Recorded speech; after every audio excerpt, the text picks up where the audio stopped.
Dica número 1. Dia 31 de outubro é considerado meu dia.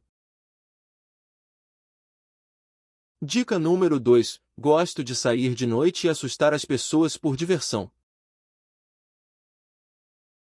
Dica número 3. Sou considerado um guardião da natureza.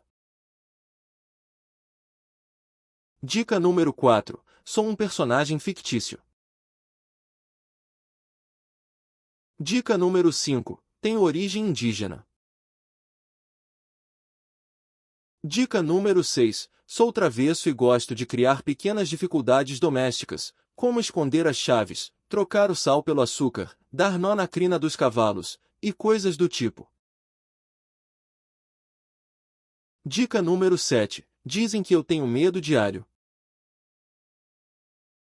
Dica número 8. Sou imortal, pois eu posso nascer de dentro de um bambu depois de morto. Dica número 9. Eu costumo aparecer dentro de redemoinhos. Dica número 10. Sou incrivelmente ágil. Dica número 11. Eu uso um gorro vermelho que me dá poderes mágicos. Dica número 12. Sou um personagem do folclore brasileiro há mais de 200 anos. Dica número 13. Monteiro Lobato popularizou a minha história. Dica número 14. Faço parte do sítio do Pica-Pau Amarelo. Dica número 15. Sou um menino negro.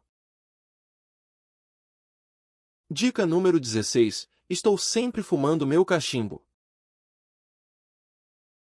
Dica número 17. O meu último nome, em tupi, significa ir aos saltos.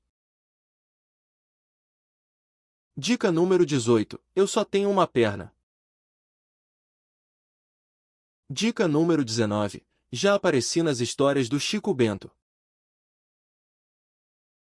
Dica número 20. Em algumas versões da minha história eu sou amigo do Curupira.